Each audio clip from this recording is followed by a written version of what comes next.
Innecesarios, lo que nadie pidió escuchar. Bienvenidos a Innecesarios, lo que nadie pidió escuchar, un espacio para tocar de forma transparente y sin tapujos temas que nos competen a todos. Soy Alejandra Londoño y hoy tenemos un tema que esperamos que por el contrario, a lo que decimos en el inicio, muchos y muchas lo escuchen y además de eso se replique, porque es un tema del cual estamos cansadas y que tristemente no pierde vigencia en nuestro país. El acoso sexual y los feminicidios. Hoy me acompaña moderando Carlos Mafla, Betico, mi amigo. Y para hablar Entonces, profesionalmente del tema, invitamos a Angélica Beltrán Pineda, coordinadora nacional de la revista Confluencia de Mujeres para la Acción Pública, politóloga y candidata a magíster en comunicación política. Angélica, queremos que nos cuentes un poquito de qué trata Confluencia de Mujeres para la Acción Pública. Bueno, Confluencia de Mujeres para la Acción Pública es una organización nacional. En esta organización hacemos trabajo aproximadamente en 8 regiones del país y en cada región se tratan temáticas diferentes de acuerdo a las necesidades pues, del territorio, ¿cierto? Entonces estamos en Neiva, Bucaramanga, Barranca Bermeja, San José del Guaviare, Barranquilla, Armenia, Medellín, ¿cierto? Entonces son contextos que tienen algunas particularidades, aunque están todos atravesados por la misma situación que comentaba ya Alejandra de violencias, revictimización, impunidad, que es como lo que atraviesa este país y nos junta todas en acción pública. Bueno, recientemente se dio a conocer la cifra que detalla 113 feminicidios en Colombia durante la cuarentena nacional, que iba más o menos desde el 16 de marzo hasta el 22 de junio. Y muchos reclamamos individualmente esto como una emergencia social, pero creo que con la impotencia de no saber qué hacer al respecto, uno a veces se indigna y le da rabia y se revuelca en la casa pensando en estas situaciones, pero uno dice, ¿qué hago? O sea, ¿yo qué puedo hacer como individuo? Entonces, te pregunto, Angélica, ¿cómo podría integrarse un espacio desde donde se visibilice y sobre todo se actúe frente a estas situaciones, frente al acoso, frente a los asesinatos y sobre todo que a la vez este sea un espacio de reparación o si, pues, o si es el caso, entonces dividir esto en espacio de reparación y en espacio de denuncia? Bueno, también es que toda esta dinámica de resistencia a la situación de violencias que vivimos como las mujeres y las diversidades, pues tiene una historia en el movimiento social que no hay que desconocer, ¿cierto? Y el movimiento social tiene unas configuraciones complejas, lastimosamente, que a veces nos impiden generar articulaciones necesarias como estas que ustedes preguntan. Entonces, muchas veces, pues como en la historia del movimiento de mujeres y feministas en Colombia hemos tratado de tender estos puentes y no siempre es algo tan sencillo, ¿cierto? Entonces, como que una de las alternativas, obviamente, siempre es seguir intentando, porque los contextos no siempre son los mismos y ahora nos exige, en realidad, como tender esos puentes y podernos encontrar. Y son a veces difíciles de generar, pues por las agendas que cada organización maneja, porque cada una, incluso por la misma debilidad del Estado, cada organización está ocupadísima atendiendo un poco de casos de manera personal. Hay como un desborde por todo el trabajo que tiene esta problemática en el país que a veces nos impide encontrarnos para hacer esas articulaciones. Entonces, desde las organizaciones es como un llamado a generar esos encuentros y espacios más permanentes que trasciendan lo coyuntural, que también es una característica del movimiento de mujeres y feministas, que nos podemos juntar para un 25 de marzo, para un 25 de noviembre, para un 8 de marzo, pero eso a veces no continúa y creo que es uno de los llamados porque hasta que eso no suceda no vamos a tener una incidencia política tan efectiva y la misma responsabilidad desde las personas, ¿cierto? Pues el primer llamado es a la organización colectiva. Incluso es algo que en términos de sanación ya es muy práctico, ¿cierto? Por ejemplo, cuando yo escucho todas estas noticias que a veces son tan abrumadoras, un primer llamado a la tranquilidad es como, bueno, yo sé que no voy a poder salvar el mundo, pero sé que estoy haciendo algo, ¿cierto? Sé que estoy haciendo lo que puedo hacer y eso da un poco de tranquilidad. Para las personas que no se sienten cómodas estando en escenarios de organización, que también sabemos que está esa realidad, sí es la posibilidad de aportar como en las medidas de sus posibilidades, ¿cierto? Con organizaciones cercanas, haciendo tareas concretas, o desde el tema de difusión, de generación de conversaciones. pues finalmente se trata de tener voluntad de acción. Sí, creo que también de visibilizar desde la conversación, no desde el día como que qué hago y precisamente estos espacios también ayudan a que se visibilice el tema y que la gente sepa que se está hablando, que algo está pasando y que por algo uno decide actuar al respecto. Bueno, frente a eso también se presenta, yo digo que el miedo a las mujeres a denunciar o si alojan la víctima un sentimiento a veces de desprotección por parte del Estado que le invitan a callar. Por ejemplo, tenemos el caso reciente de la niña en Vera, que fue violada por 7 soldados. La fiscalía tuvo el atrevimiento de insinuar que la niña consintió el abuso. ¿Cómo hablar de entes de justicia sin pensar en el patriarcado y en la desestimación de la denuncia? Bueno, justo en el 2019, si no estoy mal, hicimos desde la Confluencia un tribunal simbólico a la justicia patriarcal en Colombia. Y este tribunal fue muy interesante porque llegaron mujeres de muchas regiones del país, entre estas mujeres indígenas Nucac del Guaviare, a denunciar las situaciones que estaban enfrentando y toda la violencia institucional con las cuales se habían encontrado. Esa es la pregunta con la que quedamos en el tribunal, ¿cierto? Como por un lado están las posibilidades de justicia alternativa y comunitaria, que sabemos que hay experiencias, ¿cierto? Por ejemplo, en el Catatumbo conocemos de experiencias desde las juntas de acción comunal donde se administra justicia. Sin embargo, pues esto tiene muchos retos, ¿cierto? Porque también hay actores armados en el territorio que también son administradores de justicia, además de las instituciones, entonces hay una disputa ahí también por el manejo de los casos. En el marco de las organizaciones sociales, ¿cierto? Diferentes colectivos o comunidades que también se presentan situaciones de violencia. Ahí también es otro escenario en el cual podrían darse formas de administración de justicia que partan de principios no patriarcales, ¿cierto? Que buscan en realidad pues administrar justicia. Porque ya en el marco de las instituciones del Estado, pues sabemos que hay muchos retos que estamos enfrentando, ¿cierto? Como de visibilizar todas esas barreras, todas las falencias que tienen. Esta situación que tenemos aquí de comunicación frente a este fenómeno también da cuenta de sus retos, ¿cierto? Y de una situación de oportunidad de hablar del tema por el asunto pues de las violencias de las fuerzas militares contra las mujeres indígenas. Entonces tenemos como a veces estas posibilidades, estas ventanas en la opinión pública que también es importante aprovechar para señalar como todas esas falencias. Sí, la verdad es que luchar contra esa carga histórica que en este momento pues ya representa el patriarcado es muy duro, pero salgámonos como de ese contexto país y metámonos como al ámbito internacional. La ONU Mujeres, que es la organización pues de las Naciones Unidas que previene pues el acoso sexual, la violencia contra las mujeres, en un artículo dice que entre el 60 y el 70% de las mujeres en todo el mundo han sido violentadas sexualmente, y que más o menos 650 millones de mujeres han sido han estado como en un matrimonio desde que ellos, antes de que tenían los 18 años, y anualmente 12 millones de niñas se casan pues con estos señores, digamos, de África o del Medio Oriente. Perdón por la moto. ¿Cómo es la lucha entonces, digamos, contra esta cultura que no es propia de nosotros, menos mal, pero que infortunadamente pues se presenta en estos países? ¿Cómo se lucha contra esa cultura o contra esa religión?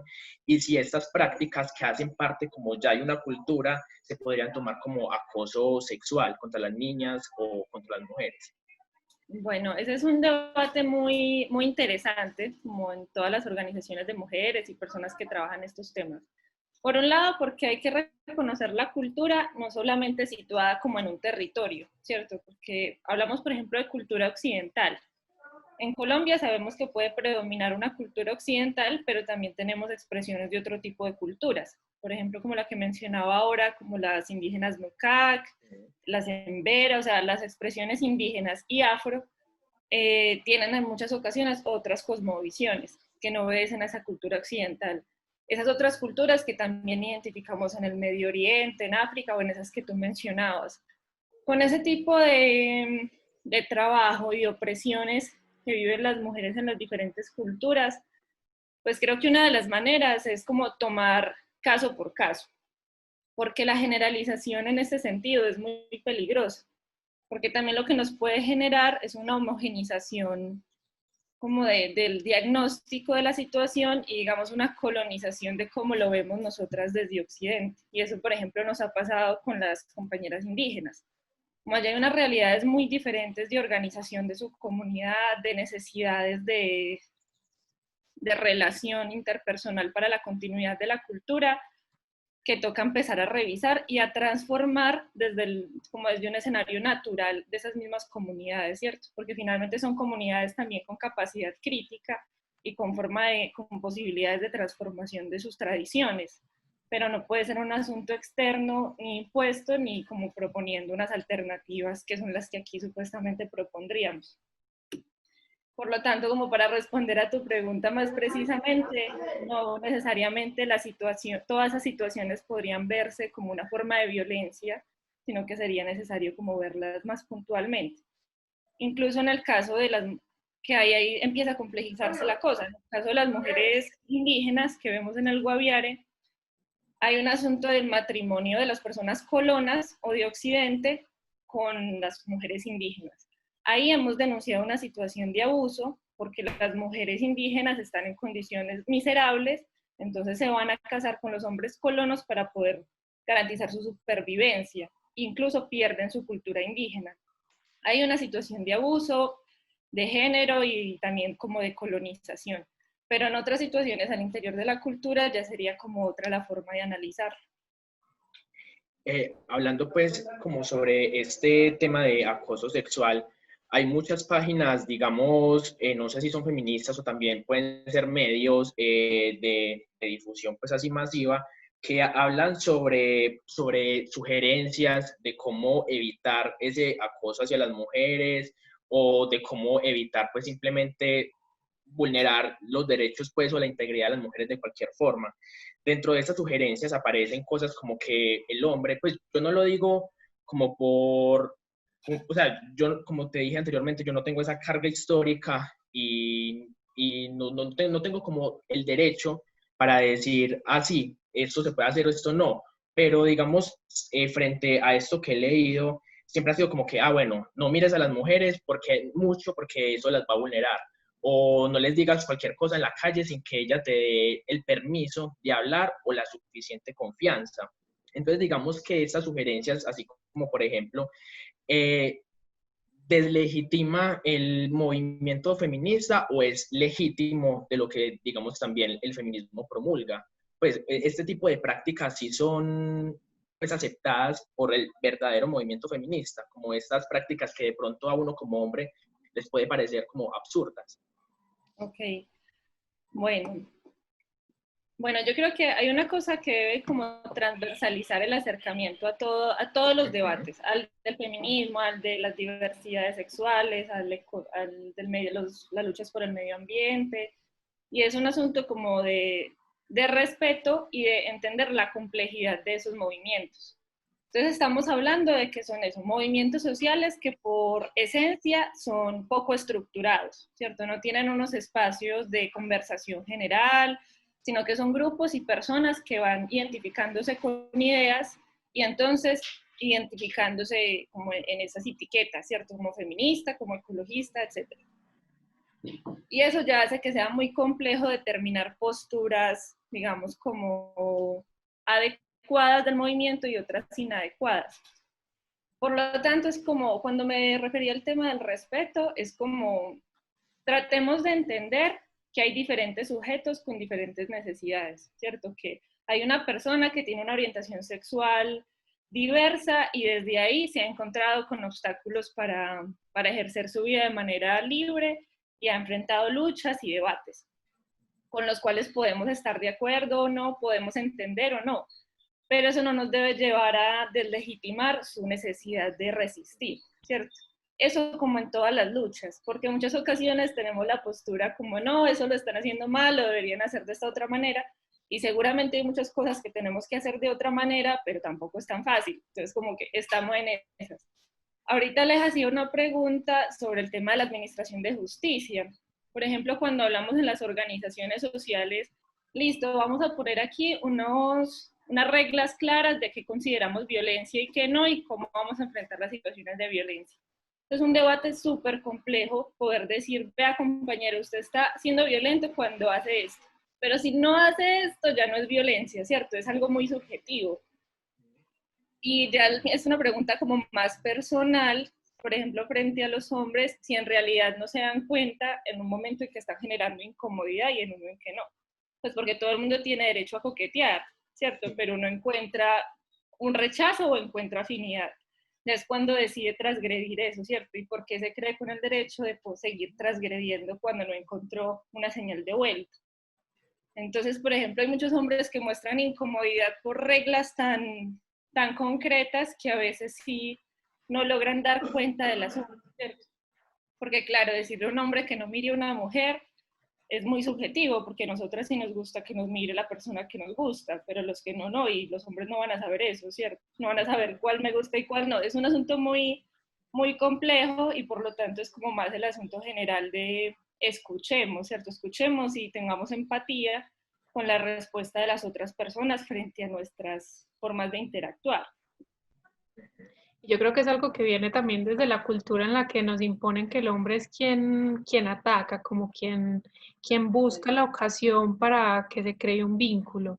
Entonces ahí es donde se vuelve difícil identificar cuando, o sea, a él cuando la mujer, cuando quiere y cuando no. Yo creo que tal vez tienen tan instaurado en la cabeza eso de que debo insistir, como debo, incluso en canciones.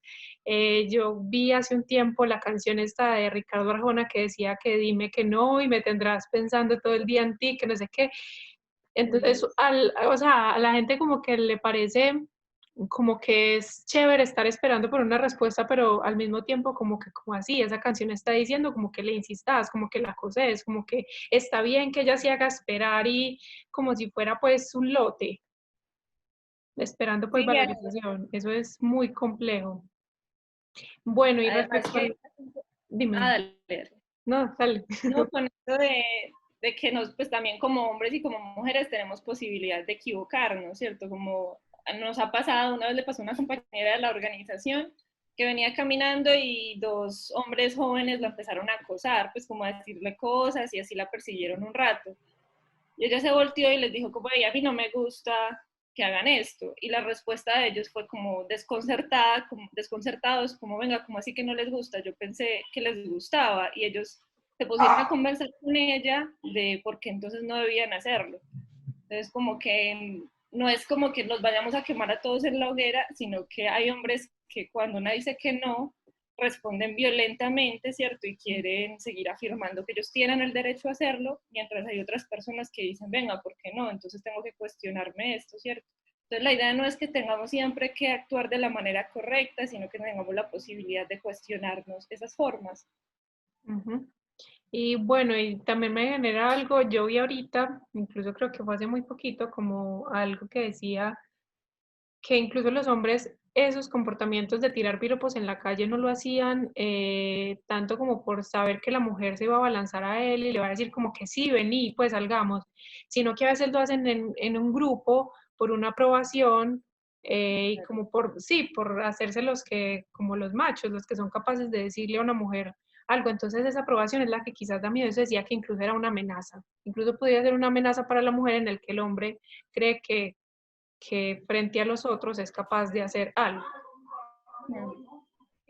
Bueno, a mí me queda una pregunta cuando hablabas de esto y cuando Beto preguntaba sobre el matrimonio, digamos, en estas culturas indígenas o en las culturas del Medio Oriente, y es lo mismo de la lucha. Quizás estas personas que tienen el matrimonio, bueno, con niñas que quizás no son mayores de edad, pienso en que quizás eso también es una lucha de ellos, en tener esa cultura en la que la mujer de pronto no tiene la educación para subsistir, digamos, y por eso es que la emparejan con alguien mayor como para asegurarle su futuro.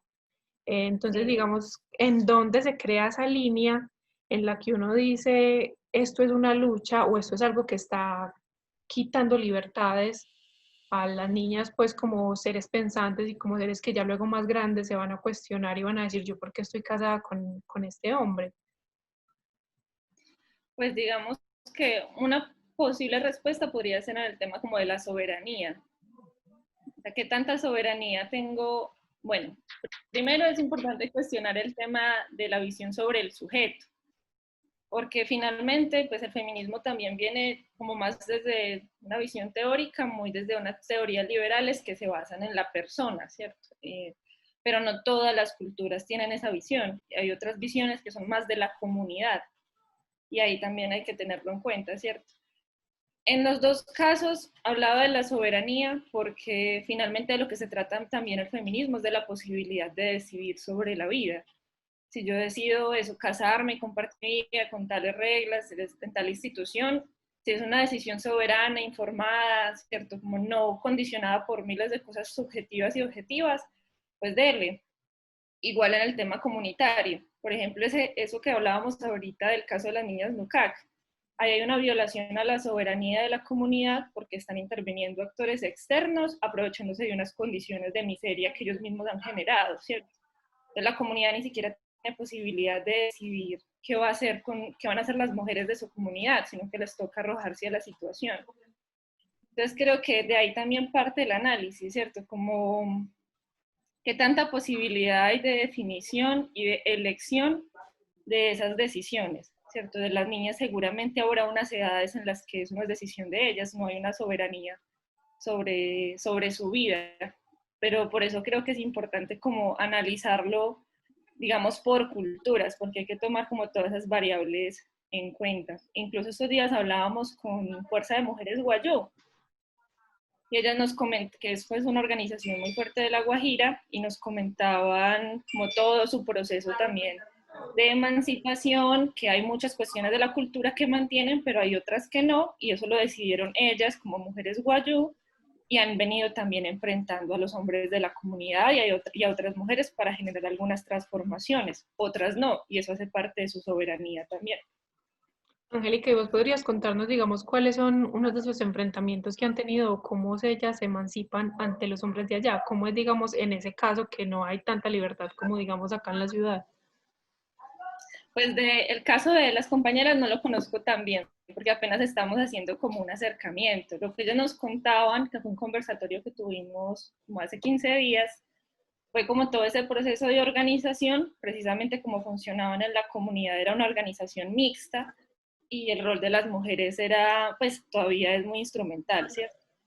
Entonces, como que lo que nos contaban era que había una postura de las mujeres como figura sagrada, pero que no contaba tanto ese ser sagrado de las mujeres cuando se trataba ya de todos los oficios que tenían que desarrollar, ¿cierto? Como son sagradas, pero ustedes tienen que hacer todos esos trabajos. Entonces, eso fue lo primero que ellas empezaron a cuestionar y generaron una organización de mujeres dentro de esa organización mixta, que es uno de los primeros retos que enfrentan, ¿cierto? Que tienen los mismos comentarios que enfrentamos las mujeres feministas en los demás escenarios, que queremos dividir los procesos, que querían dañar la cultura, ¿cierto? Que eso eran ideas que habían venido desde afuera para dañar su cultura, y por eso es que ellas han tenido como esos debates finalmente y esa organización como Mujeres Guayú, ¿cierto? A ver qué nos sirve y a ver qué no, y no se han nombrado como mujeres feministas, pero sí creen que hay muchas cuestiones del feminismo que les son comunes. Yo tengo como una pregunta que me surgió a partir pues de lo que decías, de que el feminismo también se trata como de esa decisión de la mujer pues, a llevar su vida. En ese orden de ideas, una mujer, digamos, que quiera que un hombre sea como el que lleve las riendas de su vida, en este caso, digamos, como la tendencia del sugar daddy, que quién es el que la mantiene, pues que le da todo lo que quiera.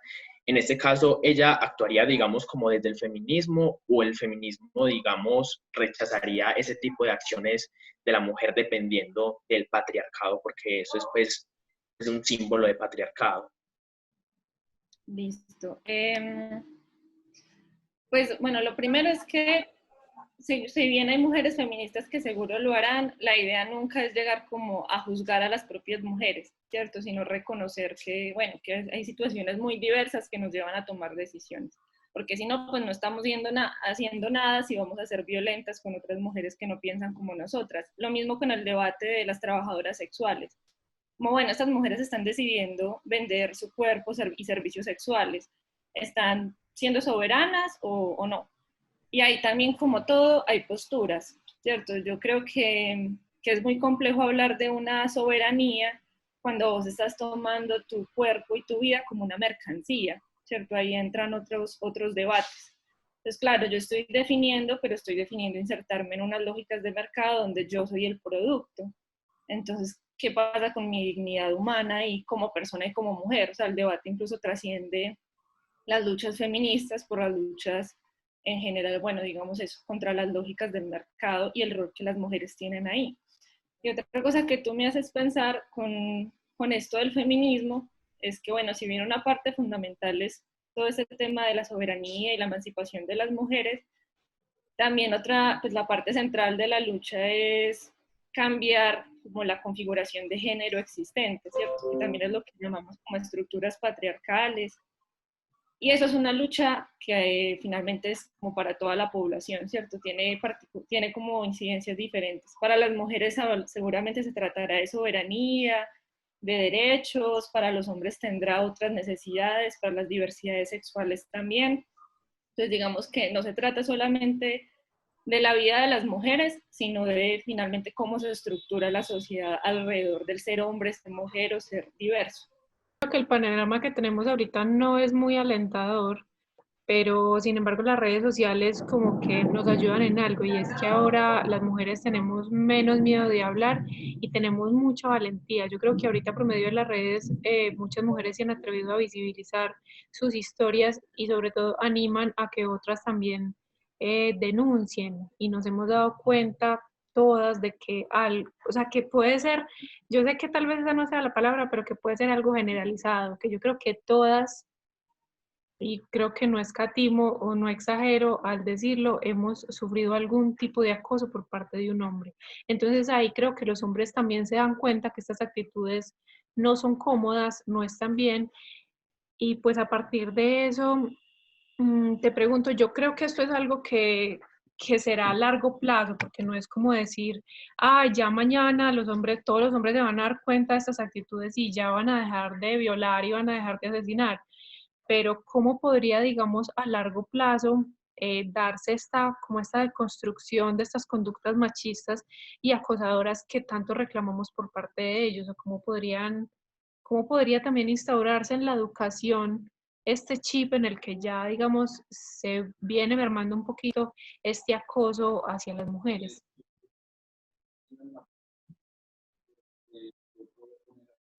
Bueno, como finalmente estamos hablando de una forma como se ha venido organizando la sociedad, ¿cierto? Por lo tanto, hay que empezar a atacar esto desde muchos frentes. Digamos que podríamos verlo desde dos lugares. Un lado, por una parte, por el lado individual, ¿cierto? Como nosotros vamos configurando nuestras relaciones y demás.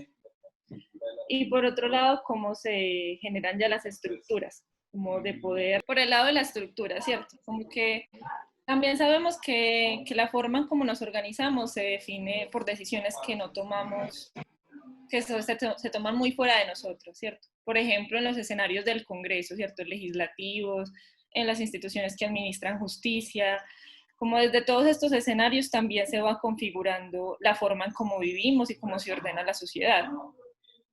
Por eso es importante seguirle haciendo seguimiento y tratando de modificar eso a nuestro favor. Por otro lado está como lo que hacemos más en la cotidianidad, ¿cierto? Que creo que también tú vas mucho a eso. Digamos, desde las mujeres, pues por un lado está como las alternativas claras, por un lado de la sororidad, que creo que siempre es una palabra muy importante. Y la sororidad, entendida como esa solidaridad o empatía entre mujeres, ¿cierto? De reconocer que finalmente nos pasan, tenemos problemas comunes y que por lo tanto debemos tratar de ser más amigables entre nosotras y tender más puentes que distancias. Reconocer cómo esas situaciones que estamos viviendo es un paso muy importante y ayudar a las demás a reconocerlas y a tratar de salir de ellas, ¿cierto? Esto en la situación como en el mundo de lo que vivimos las mujeres. también las mujeres somos reproductoras del sistema patriarcal y de todas esas conductas machistas, ¿cierto? Y lo hemos visto, que a veces los hombres tratan de tener otro tipo de conductas y las mujeres les decimos que son gays o que pues o nos burlamos de ellos o los rechazamos, y eso es algo que pasa mucho, que nosotras nos quejamos porque escogemos a hombres o a parejas que nos hacen sufrir, pero tenemos el mismo patrón de gusto, ¿cierto? Entonces nos gusta el hombre que vemos muy macho y muy sexy, que pues obviamente va a tener conductas coherentes con el tema. Entonces también es un proceso propio de cuestionamiento y de transformación de todas esas conductas. Y por el lado de los hombres, pues lo que hablábamos ahorita, ¿cierto? Es un asunto más de respeto y de empatía por las otras formas de ser, de las mujeres y de las diversidades, ¿cierto? Eso lo hablaba incluso con Diego, como en una de las clases que teníamos, y era como eso, como no tengamos miedo a equivocarnos ni a plantear preguntas sobre este tema, ni a dar opiniones sobre el feminismo, las luchas de las mujeres, sino estamos condenando como que habla la voz de la sabiduría, ¿cierto? Simplemente como que todo el mundo tiene derecho a hablar de esto, a equivocarse y a compartir opiniones. Y ni una persona, no hay expertas en el feminismo, y el feminismo no se trata de ser la persona más leída, pues se trata simplemente de tener una voluntad de no aceptar una situación de injusticia que sabemos que existe. Quien tenga esa voluntad es bienvenido y bienvenida a conversarlo. Bueno, y yo creo que también la invitación es a, digamos, la historia que contabas ahorita de quien se paraba en la calle y le decía a estos hombres como que ves que no me gusta que hagas esto. Yo creo que son acciones cotidianas que, bueno, no siempre van a resultar tan bien de que los hombres se paren y digan, ay, sí, bueno, sí, discúlpanos. Pero digamos que es algo que sí puede, digamos, ayudar a que el otro sepa que no nos gusta esas conductas. Entonces yo creo que el diálogo siempre es la salida ante todas estas situaciones y sobre todo al expresar con lo que no estamos de acuerdo. Sí, pues Bueno, también con esto hay muchas salidas, ¿cierto? Como que hay mujeres que cuestionan esa salida pedagógica y que dicen que no tienen por qué explicarle a un hombre por qué no debe tocarlas, ¿cierto? Que es algo que el hombre debería saber. Y bueno, y de todas maneras todas tenemos muchas reacciones diferentes en el momento, ¿cierto? Yo, por ejemplo, a veces opto por ignorar, a veces dependiendo de cómo me siento vulnerada, el genio que tenga, respondo. Eso es algo también muy subjetivo. el comentario al aire que tengo es que mira que incluso estamos hablando es que es algo súper raro, estamos hablando de cómo actuar ante el piropo invasivo, que es algo que uno dice como que pues uno, o sea, uno por qué debería estar hablando de lo que debe decir o de cómo debe actuar frente a algo como eso, como que es algo muy triste, pero bueno, precisamente para esto se abren estos espacios y se habla del tema, para que en algún momento pueda cambiar la situación. Bueno, no siendo más, Angélica, te agradecemos muchísimo por brindarnos este espacio, por estar abierta a conversar con nosotros sobre este tema. Invitamos a todos los que nos escuchan o nos ven por innecesarios a que sigan y se den un vistazo por la revista Confluencia de Mujeres para la Acción Pública. También quisiera como que de pronto Angélica nos recordara lo que mencionó ahorita de la comunidad indígena con la cual está trabajando y que van a sacar algo al respecto para que digamos estemos pendientes y tengamos ese radar abierto ante todas estas situaciones que nos atañen como país.